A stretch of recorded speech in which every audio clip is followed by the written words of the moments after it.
Hi guys, good morning. आप सभी को नमस्कार। चलिए, आप सभी का कैरियर प्रेप रेसिडेंशियल एकेडमी में स्वागत है। आज हम लोग अपने देश के बारे में जानेंगे। हमारे देश का नाम भारत है। आप सभी जानते हैं कि हमारे देश का नाम भारत है और संविधान में भारत और इंडिया का आदेश दिया गया है। संविधान में जो हमारे देश का नाम रखा गया है भारत अर्थात इंडिया। लेकिन अगर हम लोग परंपरागत दृष्टिकोण देखें तो भारत का नाम अन्य भी है। जैसे कि हम लोगों ने पिछले कक्षा में पढ़ा था कि भारत को हम लोग जम्बू द्वीप के नाम से जानते हैं, हिंदुस्तान के नाम से जानते हैं, उसके बाद में आर्यभट्ट के नाम से जानते हैं। तो भारत के 4-5 नाम हैं, लेकिन संविधान केवल भारत और इंडिया का इजाजत देता है। ठीक है, अब हम लोग आगे बढ़ते हैं भारत के बारे में। अब देखते हैं कि देखिए, सर्वप्रथम तो हमारा देश 1947 से पहले ब्रिटिश के अधीन था, ब्रिटिश उपनिवेश था। लेकिन जब हमको 15 अगस्त 1947 को आजादी मिला तो उस दिन के पश्चात हम लोग स्वतंत्र हो गए। तो हमको आजादी कब प्राप्त हुआ? 15 अगस्त 1947 को। 15 अगस्त 1947 को हम पूर्णतः स्वाधीन हो गए और आजाद हो गए। उसके बाद में देखिए, किसी भी देश को चलाने के लिए संविधान की आवश्यकता होती है। आप सभी को पता होगा कि सर्वप्रथम लिखित संविधान कहाँ लागू हुआ था? अमेरिका में। सही है, राइट आंसर है। सर्वप्रथम लिखित संविधान अमेरिका में लागू हुआ था। लेकिन उससे भी पुराना जो संविधान है वो इंग्लैंड का है। लेकिन इंग्लैंड का संविधान लिखा नहीं गया है। इंग्लैंड का संविधान लिखा नहीं गया। तो जो सर्वप्रथम लिखित संविधान है वो कहाँ का है? अमेरिका का।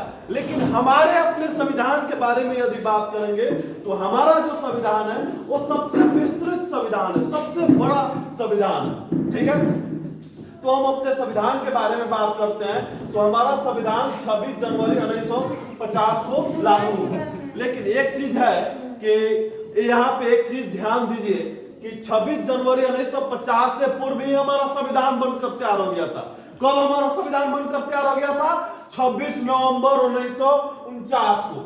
26 नवंबर 1949 को हमारा संविधान बनकर तैयार हो गया था। इसलिए हम इस दिन कौन सा दिवस मनाते हैं? संविधान दिवस मनाते हैं। कौन सा दिवस मनाते हैं बाबू? संविधान दिवस मनाते हैं। लेकिन आप लोग को अंदर तो होगा कि सर 26 नवंबर 1949 को जब हमारा संविधान बनकर तैयार हो गया था तो फिर 26 जनवरी 1950 के लिए वेट क्यों किया गया? ये तो क्वेश्चन होगा आप लोगों के अंदर में। तो इसका भी एक महत्व है, एक राष्ट्रीय और इतिहास से इसका मतलब है।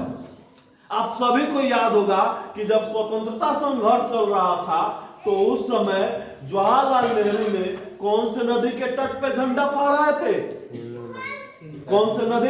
रावी नदी के तट पे झंडा फहराए थे। कब फहराए थे? 26 जनवरी 1930 को। तो उसी डेट को महत्व के लिए हम लोग हमारा जो संविधान बन के तैयार हो गया 26 नवंबर, लेकिन जनवरी का जो महत्व था इसलिए हमारा संविधान पूर्णतः उसी दिन लागू हुआ।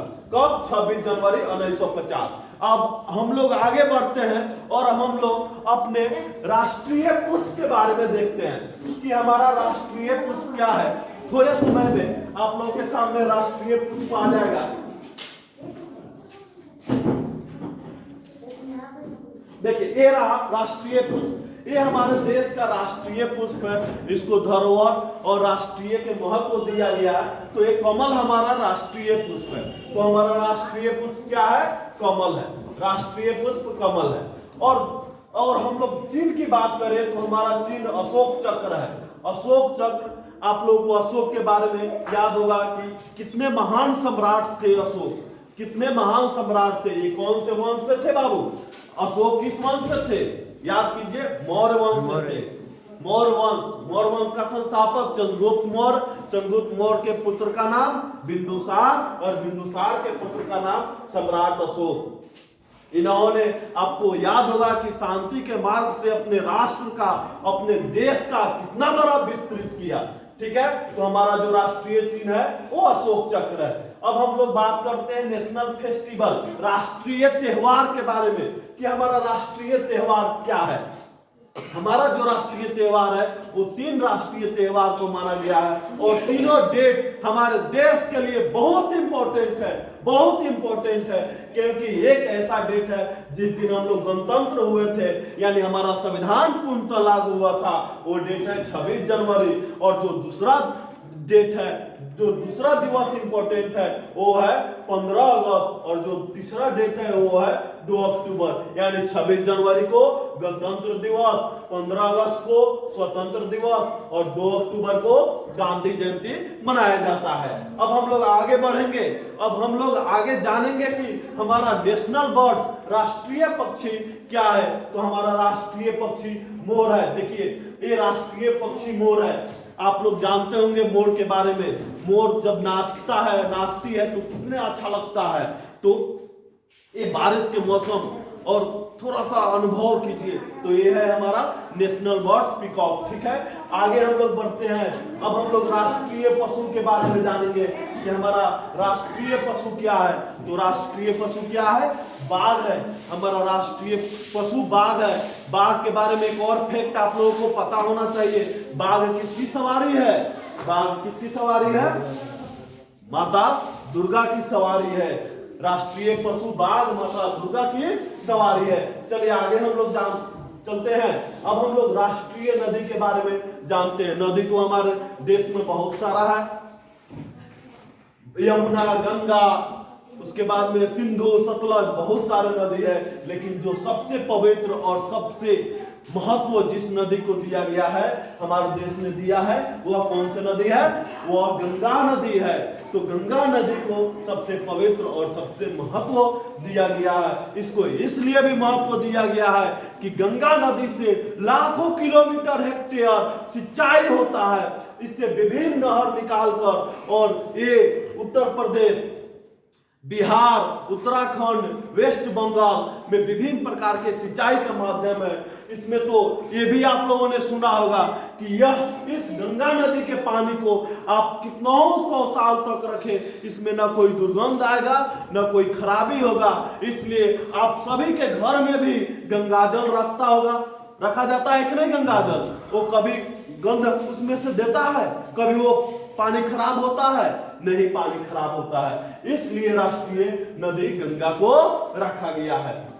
अब हम लोग अपने राष्ट्रीय मिठाई स्वीट्स के ओर आते हैं कि हमारा राष्ट्रीय मिठाई क्या है। तो हमारा राष्ट्रीय मिठाई क्या है बाबू? जलेबी है। राष्ट्रीय मिठाई जलेबी है। जलेबी खाने में बहुत अच्छा लगता है। अच्छा लगता है ना? दिखने में भी बहुत अच्छा लगता है। तो राष्ट्रीय मिठाई क्या है? जलेबी है। अब हम लोग अपने गीत के बारे में बात करते हैं। जो राष्ट्रीय गीत है वो वंदे मातरम है। वंदे मातरम, इसको किसने लिखा था? आप सभी बोलिए और कमेंट करके भी बताइएगा। राष्ट्रीय गीत को किसने लिखा था? बंकिम चंद्र चटर्जी ने। राष्ट्रीय गीत को बंकिम चंद्र चटर्जी ने लिखा था। अब हम लोग विरासत पशु के बारे में बात करते हैं। जो ऐतिहासिक पशु है, विरासत पशु है, सबसे बड़ा पशु है, वो पशु कौन सा है? वह है हाथी। तो हाथी के बारे में देखिए, ये है हाथी, ये राष्ट्रीय विरासत पशु है। ठीक है, अब हम लोग आते हैं अपने खेल के बारे में। जो हमारा नेशनल खेल है वो क्या है? वो हॉकी है। नेशनल खेल क्या है हमारा? राष्ट्रीय खेल क्या है? हॉकी है। अब हम लोग झंडा पे आते हैं। झंडा पे राष्ट्रीय झंडा। राष्ट्रीय झंडा क्या है? आप सभी बोलिए, उत्तर दीजिए। राष्ट्रीय झंडा का नाम क्या है? तिरंगा।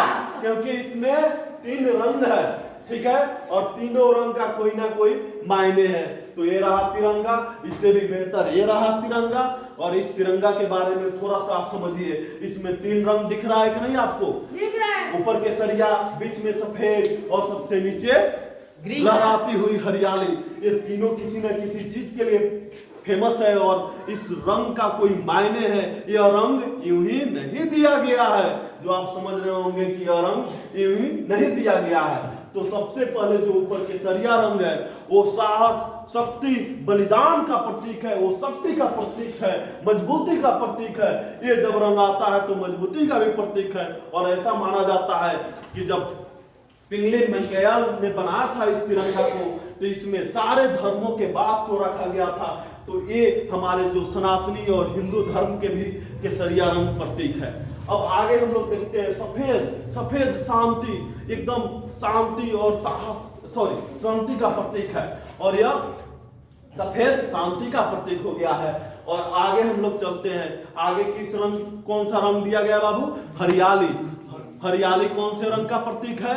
हरियाली किसानों की समृद्धि की प्रतीक है, हरे रंग की प्रतीक है। इससे हमारा खेत खलिहान क्या चीज रहता है?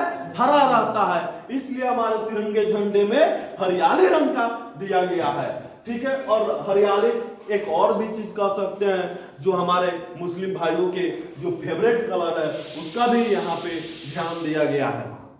चलिए अब हम लोग आगे आते हैं, इसके बारे में विशेष और जान लीजिए कि इसमें जो स्पोक्स है, जो तिलिया है, उनकी संख्या कितनी होती है? उनकी संख्या 24 होती है। तो ये जो तिली आप लोगों को दिख रहा होगा, ये टोटल तिली कितने हैं? टोटल स्पोक्स 24 है, 24 है।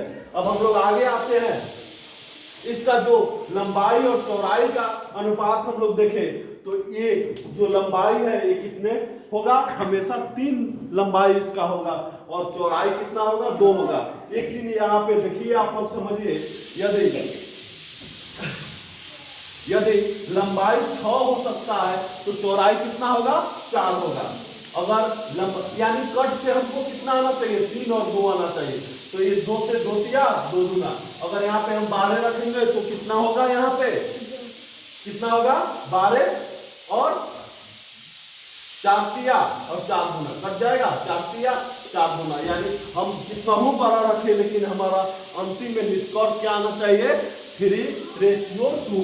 ओके, अब हम लोग गान के बारे में जानते हैं, जो राष्ट्रगान है, जनगण मन राष्ट्रगान है, जिसको किसने गाया था? रविन्द्रनाथ टैगोर साहब ने गाया था। और रविन्द्रनाथ टैगोर के बारे में एक और विशेष बात जान लीजिए कि रविन्द्रनाथ टैगोर ऐसे व्यक्ति हैं जो जिन्होंने 2 देशों के लिए राष्ट्रगान गाया है। एक तो हमारा प्यारा देश भारत है, और दूसरा कौन सा देश है? आप लोग कमेंट करके नाम बताइएगा, नहीं तो आप लोग आंसर बताइए कि दूसरा कौन सा देश है? किस देश के लिए रविन्द्रनाथ टैगोर ने राष्ट्रगान गाया था? एक भारत और दूसरा Bangladesh. Bangladesh is the correct answer. और बांग्लादेश का जो राष्ट्रगान है उसका नाम क्या है? आप लोग याद कीजिए, उसका नाम क्या है? कमेंट करके भी बताइएगा। उसका नाम क्या है? अमार सोनार। अमार सोनार। ये कब गाया गया था?